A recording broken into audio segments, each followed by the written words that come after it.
നമസ്കാരം. ജാതക കഥകളിലെ 105-ാമത്തെ കഥ നൂലുണ്ട.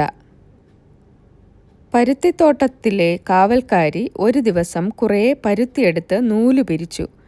പിന്നെ അത് ചുറ്റി നൂലുണ്ടയാക്കി. അത് മടിയിൽ വെച്ചുകൊണ്ട് അവൾ വീട്ടിലേക്ക് നടന്നു.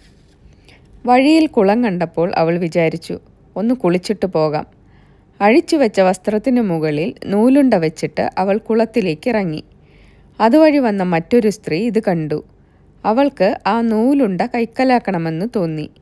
അവൾ പറഞ്ഞു, ഇത് നന്നായിരിക്കുന്നല്ലോ, നീ തന്നെ ചുറ്റിയെടുത്തതാണോ? അവൾ മെല്ലെ അത് കയ്യിലെടുത്ത് നോക്കി. പിന്നെ അതുമായി ഓടിപ്പോയി. കാവൽക്കാരി കരയ്ക്ക് കയറി അവളുടെ പുറകെ ഓടി. രണ്ടുപേരും തമ്മിൽ വാക്കുതർക്കമായി. ആളുകൾ കൂടി. അവസാനം പ്രശ്നം ബോധിസത്വൻ്റെ മുന്നിലെത്തി. അദ്ദേഹം നൂലുണ്ട മോഷ്ടിച്ചവളോട് ചോദിച്ചു, നൂല് ചുറ്റാൻ ഇതിനുള്ളിൽ നീ എന്താണ് വെച്ചത്? അവൾ ഒട്ടൊന്ന് ആലോചിച്ചിട്ട് പറഞ്ഞു, ഒരു പരുത്തിക്കുരു. പിന്നെ കാവൽക്കാരിയോടും ഇതേ ചോദ്യം ചോദിച്ചു. ഒരു കാഞ്ഞിരക്കുരുവിലാണ് ഞാൻ ഈ നൂല് ചുറ്റിയത്, കാവൽക്കാരി പറഞ്ഞു.